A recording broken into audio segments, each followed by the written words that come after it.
우리 시간 함께 하나님 말씀 읽고 말씀을 나누도록 하겠습니다. 열왕기상 19장 1절부터 8절까지 있는 말씀인데요. 제가 말씀을 대신해서 읽도록 하겠습니다. 아합이 엘리야가 행한 모든 일과 그가 어떻게 모든 선지자를 칼로 죽였는지를 이세벨에게 말하니 이세벨이 사신을 엘리야에게 보내어 이르되 내가 내일 이맘때에는 반드시 네 생명을 저 사람들 중 한 사람의 생명과 같게 하리라. 그렇게 하지 아니하면 신들이 내게 벌 위에 벌을 내림이 마땅하니라 한지라. 그가 이 형편을 보고 일어나 자기의 생명을 위해 도망하여 유다에 속한 브엘세바에 이르러 자기의 사환을 그곳에 머물게 하고 자기 자신은 광야로 들어가 하룻길쯤 가서 한 로뎀나무 아래에 앉아서 자기가 죽기를 원하여 이르되 여호와여 넉넉하오니 지금 내 생명을 거두시옵소서. 나는 내 조상들보다 낫지 못하니이다 하고 로뎀나무 아래에 누워 자더니 천사가 그를 어루만지며 그에게 이르되 일어나서 먹으라 하는지라. 본즉 머리맡에 숯불에 구운 떡과 한 병 물이 있더라. 이에 먹고 마시고 다시 누웠더니 여호와의 천사가 또 다시 와서 어루만지며 이르되 일어나 먹으라. 내가 갈 길을 다 가지 못할까 하노라 하는지라. 이에 일어나 먹고 마시고 그 음식물의 힘을 의지하여 40주 40야를 가서 하나님의 산 호렙에 이르니라. 아멘. 우리가 살다 보면 이런 저런 일들로 인해서 마음이 흔들리거나 마음이 무너질 때가 많이 있습니다. 오늘은 우리의 마음을 흔들고 무너뜨리는 여러 가지 것들 가운데에서 두려움과 절망에 대해서 함께 좀 생각해 보기를 원합니다. 오늘 말씀은 우리가 잘 아는 엘리야 선지자에 관한 이야기이지요. 하나님이 엘리야 선지자를 통해서 그 당시에 우상 숭배의 깊은 늪에 빠져 있던 이 아합 왕과 북이스라엘에 경고를 하십니다. 뭐라고 어떤 것을 통해서 심판하시겠다라고 말씀을 하시는데 그것은 가뭄과 기근입니다. 가뭄과 기근을 통해서 이스라엘 나라를 심판하시겠다라고 말씀을 하십니다. 그런 내용이 열왕기상 17장 1절에 있는데요. 열왕기상 17장 1절에 보면 길르앗에 우거하는 자 중에 디셉 사람 엘리야가 아합에게 말하되 내가 섬기는 이스라엘의 하나님 여호와께서 살아계심을 두고 맹세하노니 내 말이 없으면 수년 동안 비도 이슬도 있지 아니하리라 하니라. 그래서 엘리야 선지자가 이 말씀을 선포하고 나서 실제로 3년 동안 그 나라에 비가 한 방울도 내리지 않았습니다. 여러분, 비가 한 방울도 내리지 않는 그 기간이 3년이 지속이 되면 여러분 정말 이게 먹고 사는 문제가 심각한 타격을 받는 거지요. 그래서 결국은 이 일로 인해서 북이스라엘이 아주 심한 위기에 처하게 됐습니다.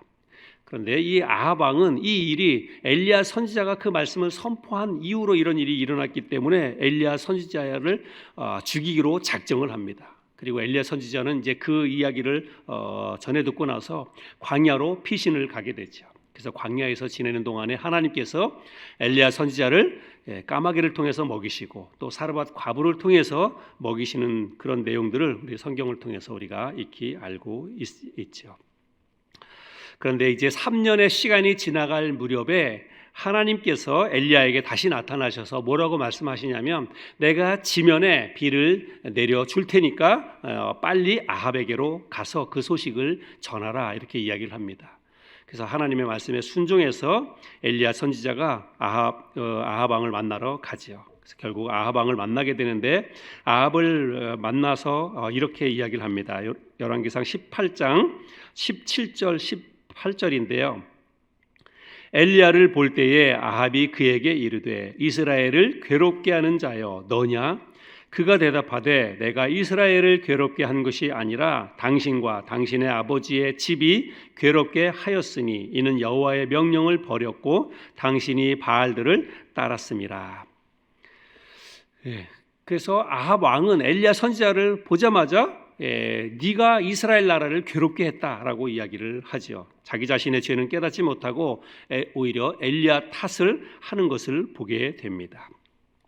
엘리야 선지자가 아합 왕에게 놀라운 제안을 하게 됩니다. 아합 왕과 이세벨이 섬기고 있었던 그 당시에 바알 선지자 450명과 아세라 그 신을 섬겼던 이방 선지자들 400명을 갈멜산 꼭대기로 다 불러 모으라고 이야기를 합니다. 그리고 거기에서 정말 누가 참 신인지 우리가 한번 가려보자. 그렇게 제안을 하게 되지요. 그래서 결국은 그 갈멜산 꼭대기에서 송아지 2마리를 잡아서 각을 뜨고 제단에 올려놓고 각자 자기의 신의 이름을 부르면서 이제 기도를 하게 됩니다. 그래서 하늘에서 불이 내려서 그 제단을 사르면 그 신이 진짜 참 신이다. 그렇게 이제 서로 이야기를 하고 그런 일을 하게 됩니다. 그래서 먼저 이제 바알 신을 섬기던 850명의 선지자가 자기들의 신의 이름을 부르면서 아침부터 저녁까지 종교 의식을 하게 됩니다. 그들은 심지어 자기 몸을 칼로 이렇게 자해하면서 그것도 어떤 종교 의식 가운데 하나였는데 그런 일을 하게 됩니다. 근데 여러분 무슨 일이 일어나죠? 아무 일도 일어나지 않습니다. 그래서 아침부터 그 저녁 때까지 자기들의 신의 이름을 부르면서 종교의식을 행했지만 아무 일도 일어나지 않습니다. 그리고 이제 드디어 엘리야 선지자의 차례가 되었습니다. 엘리야 선지자는 하나님 앞에 그 문제를 두고 기도하기 전에 먼저 사람들을 시켜서 큰 물동이에 물을 길어 오도록 합니다. 그래서 큰 물동이 4개를 가지고 물을 길러 와서 거기에 쌓아놓은 그 제단에 물을 붓고 그 위에 올려놓은 그 제물에 물을 붓도록 합니다. 한 번만 그렇게 한 게 아니라 3차례에 걸쳐서 계속해서 큰 물동이로 물을 붓습니다. 그러니까 제단과 제물과 그 주변이 다 물로 가득 흥건히 고이게 되지요.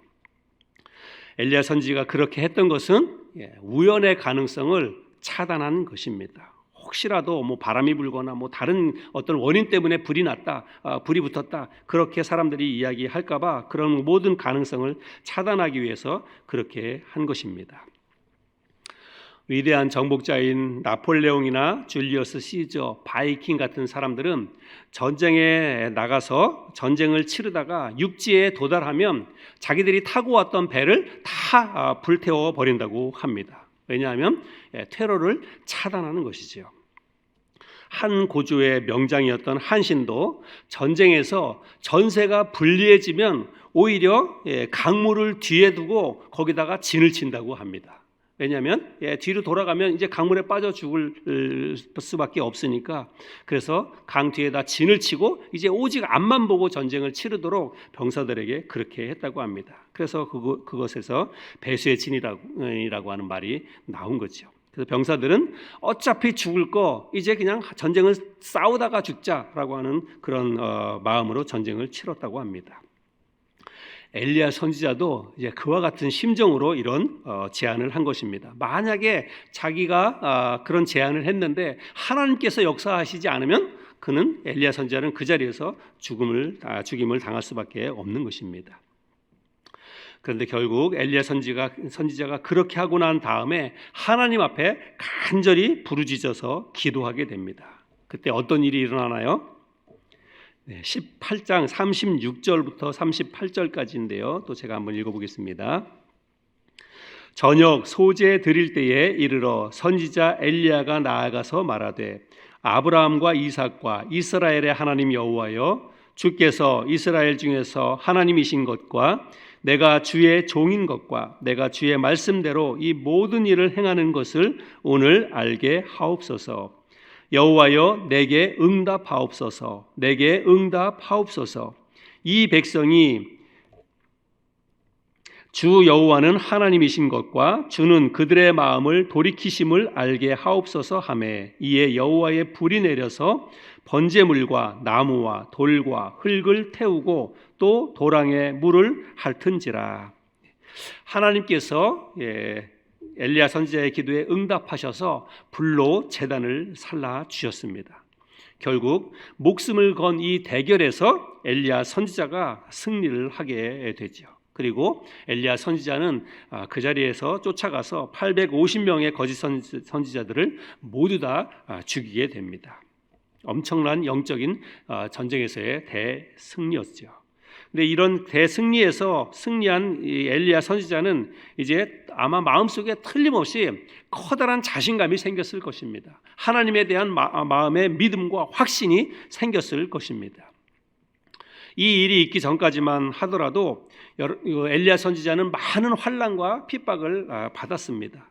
그 이세벨의 꼬임에 넘어간 아합 왕이 이스라엘 나라 땅에 있었던 참 선지자들을 다 학살하는 그런 일들이 벌어지고 있었습니다. 그래서 엘리야 선지자도 간신히 목숨을 부지하는 그런 지경에 놓여 있었는데, 이제 정말 하나님께서 역사하셔서 그 엘리야 선지자가 기도해서 하늘에서 불이 내려서 그 제단을 다 살라버리고 850명의 거짓 선지자들을 다 죽이고 났으니까 그 마음속에 얼마나 큰 확신과 또 믿음이 생겼겠습니까? 아마 엘리야 선지자는 그 마음속에 정말 이제는 됐다. 이제는 정말 이제 하나님의 역사하셔서 하나님의 뜻 가운데서 이렇게 사역도 할 수 있겠다. 아마 그런 생각이 들었을지 모릅니다. 그런데 여러분, 어떤 일이 일어납니까? 오히려 정반대의 상황이 벌어지게 됩니다. 아합이 갈멜산에서 있었던 그 일을 자기 부인이었던 이세벨에게 다 고하지요. 그랬더니 이세벨이 그 이야기를 듣고 그동안 자기가 믿고 따랐던, 그리고 자기의 마음대로 부렸던 그 850명의 선지자들이 다 죽어버렸잖아요. 근데 그 소식을 듣자마자 이세벨이 정말 마음속에 분노가 끌어올랐습니다. 머리가 꼭지가 돌아버렸어요. 그래서 뭐라고 얘기하냐면 내가 당장 엘리야 선지자를 죽여버리겠다라고 엄포를 놓게 됩니다. 19장 2절 말씀인데요. 19장 2절 말씀에 보면 이세벨이 사신을 엘리야에게 보내어 이르되 내가 내일 이맘때에는 반드시 내 생명을 저 사람들 중 한 사람의 생명과 같게 하리라. 그렇게 하지 아니하면 신들이 내게 벌 위에 벌을 내림이 마땅하니라 한지라. 그래서 이세벨이 이제 엘리야 선지자를 반드시 죽여버리겠다, 그렇게 작정을 했습니다. 그리고 그 이야기가 이제 엘리야 선지자에게까지 들어가게 됩니다. 오늘 본 말씀은 이세벨이 자기를 죽이겠다고 한 그 이야기를 듣고 난 후에 엘리야가 보인 반응이지요. 엘리야가 어떤 반응을 보입니까? 36개 주랭랑을 치게 됩니다. 19장 3절 4절 오늘 보면 읽었는데 제가 다시 한번 읽어보겠습니다. 그가 이 형편을 보고 일어나 자기의 생명을 위해 도망하여 유다에 속한 브엘세바에 이르러 자기의 사환을 그곳에 머물게 하고 자기 자신은 광야로 들어가 하룻길쯤 가서 한 로뎀나무 아래에 앉아서 자기가 죽기를 원하여 이르되 여호와여 넉넉하오니 지금 내 생명을 거두시옵소서. 나는 내 조상들보다 낫지 못하니이다 하고. 그래서 이제 그 갈멜산이 있는 그 이스르엘 골짜기에서 어디까지 도망가냐면 저 남쪽 밑에 있는 브엘세바까지 도망을 가게 됩니다. 여기 이스라엘 골짜기에서 브엘세바까지는요 직선거리로 160km가 된다고 합니다.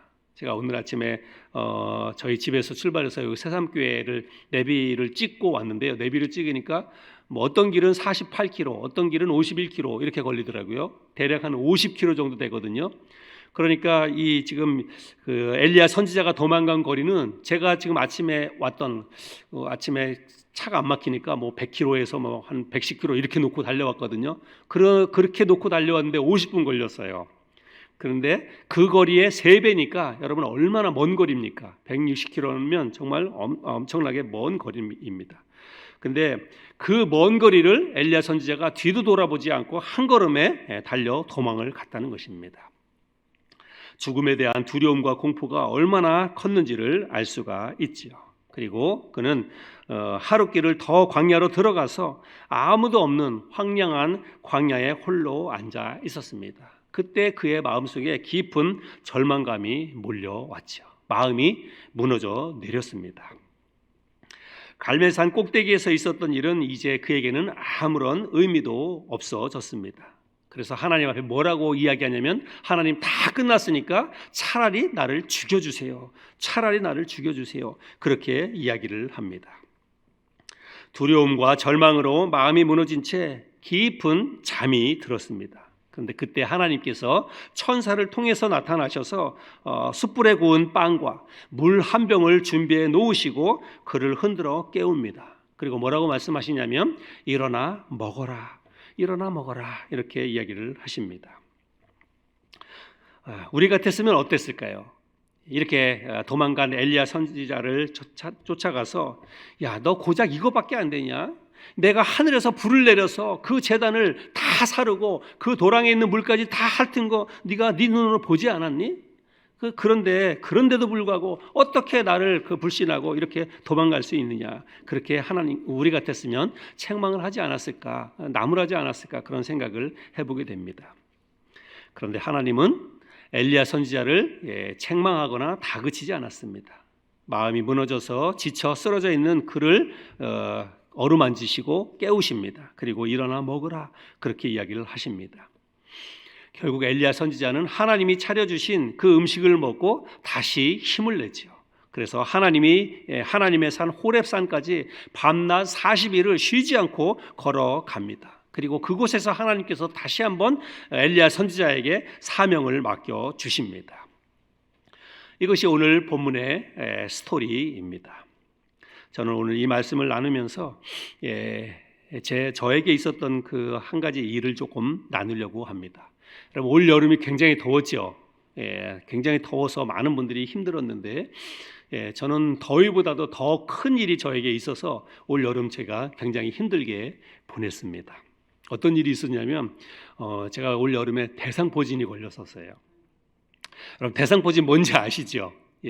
걸려보신 분도 계시고. 그런데 저는 대상포진이 어디로 왔냐면 이 몸으로 온 게 아니라 머리로 왔어요. 얼굴로.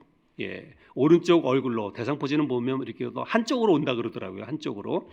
근데 오른쪽 이 얼굴로 대상포진이 왔습니다. 그런데 그 대상포진이 왔는데 얼굴로 와서 여기 얼굴 쪽에는 이렇게 뭐 수포 그런 게 많이 안 생겼어요. 이마 쪽에 여기만 이렇게 뻘겋게 있고 이제 주로 머리 안쪽에서 뭐가 생겨가지고 머리가 너무 이렇게 가렵고 그런 것들이 있었는데 가장 힘들었던 건 뭐냐면 귀가 너무 아픈 거예요. 한 3일 동안은 오른쪽 귀가 아려가지고 뭐 정신을 차릴 수가 없었어요. 잘 때도 너무 아프고 뭐 귀가 멍멍하고 그렇게 어려웠습니다. 근데 귀 아픈 것도 한 3일 동안은 귀가 아팠는데 귀 아픈 것도 아픈 거였는데 무엇이었냐면 오른쪽 눈으로 대상포진이 와가지고 오른쪽 눈이 거의 잘 안 보였어요. 어둡고 오른쪽 눈이 침침하고 흐리고 그래가지고 눈이 잘 안 보였습니다. 처음에는 이게 대상포진인지 몰랐어요. 처음에는 이게 제가 이제 기억하기로 금요일 날 이 대상포진이 아마 시작이 되었던 것 같은데 금요일 날 저녁에 머리를 염색을 했거든요.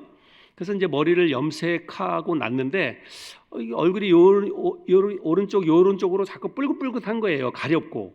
그래서 집사람한테 이렇게 보여주면서 보라 그랬더니 이게 빨갛고 그러니까 빨리 병원에 가보라는 거예요. 근데 저는 이제 그 머리를 염색해가지고 염색약 부작용으로 가끔 그럴 때가 있었거든요. 그래서 염색약 부작용인지 알고 그냥 안 갔어요. 그렇게 해서 토요일을 지나고 그리고 주일을 지나는데도 이거 귀가 아프고 그러니까 이제 조금 어려웠습니다. 그래서 월요일 날은 이제 병원을 가야 되는 그런 상황이었는데 공교롭게도 그 이제 월요일 날 목사님께서도 소개해 주셨는데 제가 경충신교회 임원이라서 내년 그 봄신교회 준비 때문에 답사를 가려고 우리 임원들하고 약속을 해놨어요. 그래서 일요일 날 예배 끝나고 나면 저녁 때 우리가 같이 모여서 설악산 쪽에 가서 현장에 가서 거기서 하루 자면서 하루 답사를 하자 그렇게 약속을 해놨어요.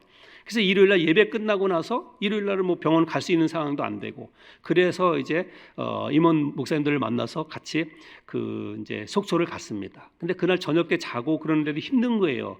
그래서 이제 같이 모임 목사님들한테 이야기도 하고 같이 함께 모여서 기도도 하고 그런데 이제 월요일 날 아침에 이제 답사하는 장소 다 설명도 듣고 그랬는데 목사님들이 빨리 안 되겠다, 빨리 병원에 가야 된다고 그래서 이제 대충 이제 답사를 하고 나서 저는 거기서 쉬면서 같이 점심도 먹고 그렇게 이제 교제도 하고 그러려고 갔는데 다른 목사님들이 그러지 말고 빨리 올라가라고 그렇게 해서 한 차로 갔는데 그냥 빨리 올라왔어요. 그래서 와서 저녁 때 월요일 날 한 5시쯤에 병원에 갔습니다. 그래서 병원에 가서 의사 진단을 다 받았더니 의사가 대상포진이 이 얼굴로 왔다는 거예요. 안면으로. 그래서 약을 조제해주고 그렇게 해서 이제 약을 먹었습니다. 그래서 한 3, 4일 정도 대상포진 그 약을 먹고 그랬는데도 안 낫는 거예요. 그러면서 이제 점점 더 눈이 침침해지고 흐려지고 그렇게 했습니다. 그래서 안 되겠다. 이제 의사가 다시 가서 이야기했더니 이제 이 일반적인 게 아니라 얼굴로 하고 또 눈 쪽으로 대상포진이 온 것 같으니까 안과를 가보라고 그렇게 얘기를 하는 거예요. 그래서 이제 안과를 수소문했는데 뭐 큰 병원에는 예약을 해도 한 뭐 2달 정도 걸려야 되고 그래서 분당에서 그래도 안과를 좀 잘한다고 하는 뭐 이제 리지안 안과라고 하는 곳을 알아서 그곳에 갔습니다. 그래서 아주 정밀하게 대상포진에 대해서도 다 검사하고 눈 엑스레이도 찍고 다 검사를 했습니다. 근데 이제 그 안과 의사가 대상포진이 이렇게 눈으로 왔는데 눈동자 그 가운 중에서도 딱 정가운데 이게 대상포진 바이러스가 감염이 됐다는 거예요. 조금 다른 쪽으로 감염이 되면 눈을 약간씩 돌리면 이제 보이는데 그래도 볼 수가 있는데 눈 가운데 정가운데에 이렇게 대상포진이 왔다 그러면서 저를 이렇게 엑스레이를 오른쪽 왼쪽을 비교해서 보여주는데 겉으로 이렇게 엑스레이를 보는 거에도 이게 차이가 있더라고요. 그러면서 그 의사가 하는 말이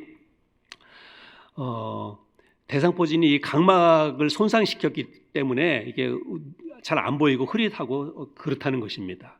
그래서 제가 의사한테 그러면 어떻게 치료해야 됩니까? 어떻게 해야 됩니까? 그렇게 물었어요. 그랬더니 의사가 바로 대답을 못 하더라고요. 그래서 이게 의사가 쭈삣쭈삣하면서 이제 저한테 그렇게 얘기를 하는 거예요. 지금 환자분에게 이렇게 말씀을 드리는 게 너무 죄송한데 미안한데 사실은 이게 대상포진으로 각막에 바이러스가 침범을 해서 손상이 되면 사실은 회복이 불가능합니다. 이렇게 얘기를 하는 거예요. 그래서 그러면 어떻게 해야 됩니까? 뭐 수술을 해야 됩니까? 어떻게 해야 됩니까? 제가 물어봤더니 방법이 없다는 거예요. 수술해도 이게 눈동자이기 때문에 수술하는 게 어렵고 눈동자를 다른 것 같으면 뭐 깎아내야 되는데 이걸 깎아낼 수 있는 그런 상황도 아니고 그래서 어렵다는 것입니다. 그래서 그러면 앞으로 어떻게 해야 됩니까? 그랬더니 그냥 이렇게 좀 불편하지만 그냥 그렇게 안고 살아야 된다는 거예요. 근데 이게 조금 불편한 상황이 아니거든요.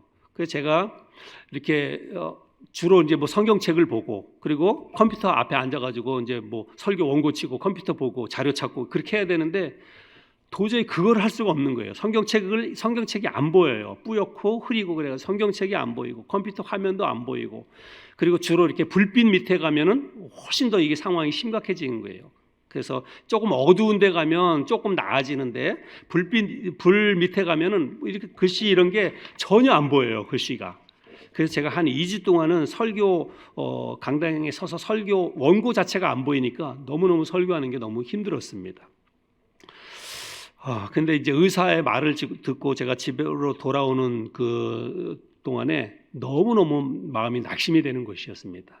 낙심 정도가 아니라 막 두려움과 공포가 몰려오는 거예요. 제가 이제 주로 뭐 하는 게 성경책 보고 그리고 컴퓨터 보고 컴퓨터 앞에서 뭐 이렇게 글 쓰고 또 이렇게 원고 정리하고 평생 그렇게 해야 되는데 지금도 그렇게 하고 있는데 이 일을 할 수가 없는 거예요. 근데 의사가 앞으로도 더 좋아질 가능성이 없다고 이야기하니까 정말 너무너무 심각했습니다. 이걸 도대체 어떻게 해야 되는 건가? 앞으로 내가 계속 목회는 할 수 있는 건가? 마음이 너무 답답하고 힘들고 어려웠습니다. 그래서 이제 뭐 이렇게 저렇게 다른 방법도 알아보고 그래서 이제 대학 병원에 가서 한번 검사도 다시 받아보고 또 다른 말도 들어봐야 되겠다 싶어가지고 분당에 있는 서울대병원에 예약하려고 그랬더니 한 2달을 기다려야 돼요. 뭐 기다릴 수 있는 상황이 아니고 그래서 용인 세브란스 병원에 또 이렇게 예약을 했더니 한 2주 있으면 된다 그래가지고 근데 2주 있으면 되니까 또 한 번 더 거기는 예약을 걸어놓고 그렇게 해가지고 이렇게 지내는데 너무너무 괴롭고 힘들었습니다. 그래서 새벽마다 예배당에 나가서 혼자 큰 소리로 하나님 앞에 기도했죠. 하나님 어떻게 해야 됩니까? 정말 성경책도 볼 수 없고 또 컴퓨터도 볼 수 없고 또 의사는 회복될 가능성이 없다고 이야기하는데 하나님 어떻게 해야 됩니까? 그렇게 아주 절망적인 상황 가운데서 하나님 앞에 눈물로 그렇게 기도를 했습니다.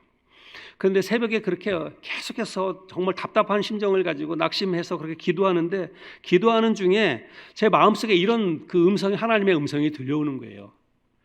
야, 너 지금 무엇 때문에 그렇게 불안해하니? 뭐 때문에 그렇게 낙심이 되니? 왜 그렇게 절망스럽니? 그런 음성이 들려오는 거예요. 근데 제가 가만히 생각해 보니까 제가 왜 이렇게 마음이 불안하고 낙심이 되는가 하면 의사가 나한테 해줬던 그 이야기 때문에 그런 거지요. 생각해 보니까 그렇더라고요. 의사가 회복될 가능성이 없다, 그냥 평생 그 상태로 안고 살아야 한다라고 하는 그 말을 들으니까 그 말이 저에게 어떻게 보면 최종적인 선언 같았어요. 그 말 때문에 내가 너무나 낙심이 되고 좌절이 되고 희망이 없어 보이고, 그러니까 마음이 답답하고 절망스러웠습니다. 근데 그렇게 막막하고 답답한 심정으로 기도하던 중에 요한복음 9장에 있는 주님이 날 때부터 소경된 자를 고쳐주셨던 그 이야기가 생각이 났습니다. 주님이 날 때부터 소경으로 있었던 그 사람의 눈에 그 진흙을 발라주고, 그리고 실로암 연못에 가서 씻으라 그렇게 이야기했을 때, 그 소경이 가서 실로암 연못가에 가가지고 눈을 씻었을 때 어떻게 됐습니까? 성경에 보니까 이에 가서 씻고 밝은 눈으로 왔더라. 날 때부터 소경으로 태어나서 한 번도 앞을 보지 못했던 그 사람이 주님의 말씀에 순종해서 가서 실로암 연못가에 가서 씻었을 때 밝은 눈으로 왔더라, 이렇게 말씀하고 있는 거지요. 엘리야 선지자가 갈멜산에서 불로 역사하신 하나님을 생각하지 않고 이세벨이 자기를 죽이겠다고 한 그 말 한마디에 덜컥 겁을 먹고, 그래서 마음이 절망이 되어서 36개 주랭랑을 치고, 그리고 이제 하나님 앞에 나 마치 다 산 사람처럼 하나님 차라리 날 죽여주세요 그렇게 고백했던 것처럼, 저도 성경에 기록된 이 하나님의 역사와 능력은 잊어버리고, 또 지금까지 저의 삶 가운데 하나님이 얼마나 많은 일들을 행해 주셨는데, 어떤 기적들을 일으켜 주셨는데, 정말 수없이 많은 일들이 있지 않습니까? 저뿐만 아니라 여러분에게도 그런 일들이 너무 많잖아요. 하나님께서 저를 구원해 주시고 지금까지 저의 삶을 인도해 오시는 동안에 정말 수없이 많은 일들, 제가 기억하는 일들, 제가 기억하지 못했던 일들, 그 많은 수없이 많은 일들이 있었는데도 불구하고 그 일들을 기억하지 못하고 의사가 나에게 해줬던 그 말 한마디 때문에 어쩌면 회복하지 못하고 그 상태로 그냥 살아야 됩니다라고 하는 그 말 때문에 좌절이 되고 절망이 되어서 너무나 마음속에 두려움과 절망감이 저를 사로잡고 있었다는 것입니다. 그래서 제가 그날부터 기도를 좀 달리했습니다. 하나님께서 그런 마음에 어떤 깨달음을 주시고 나서 그때부터 기도를 달리했어요. 주님이 고쳐주실 것이라고 하는 그런 믿음을 가지고, 진짜 그런 믿음을 가지고 하나님 앞에 그렇게 기도하게 되었습니다. 그리고 한 2주, 3주 정도 지나고 나서, 그렇게 2, 3주 정도는 정말 너무너무 힘들었어요. 제가 2주 동안은 강단에서 설교하는 게 정말 너무 힘들고, 설교 준비할 때에도 어쨌든 설교 준비해야 되니까 글자를 컴퓨터에서 14포인트로 맞춰놓고 설교 이렇게 준비했어요. 그리고 그 책상 앞에 앉아가지고 불을 다 끄고, 그 사무실에 불은 다 끄고 컴퓨터만 놓고, 근데 컴퓨터 화면도 너무 환하잖아요. 그래서 컴퓨터의 화면에 이제 주변 옆에 있는 배경 화면은 다 까만색으로 다 칠해놨어요. 홈페이지도 그렇고 딱 까만색으로 바꿔놓고 오직 글씨만 보이도록 그렇게 컴퓨터도 다 바꿔놨습니다. 그리고 나서 글자 크기도 보통은 이제 설교 원고 준비할 때 10포인트로 그 전에는 해놨는데 14포인트로 원고도 작성을 하고, 그래야 뭐 억지로라도 보니까, 그렇게 해서 한 2주 동안을 주일날 설교를 했습니다. 그렇게 한 2, 3주 정도 지나고 나서 또 이제 월요일날 그 경충 친교회 모임이 있었습니다. 그래서 그 월요일날 이제 차를 타고 혼자 경충 친교회 모임에 가는데, 운전하는 것도 너무 힘들어요. 앞에 차는 보이는데 앞에 차의 번호판은 볼 수가 없습니다. 그 정도의 눈 상태가 그 정도였어요. 그래서 가서 경충친교에 참석하고 또 회의도 진행해야 되는데 뭐 회의 자료 같은 건 전혀 볼 수 없는 거예요.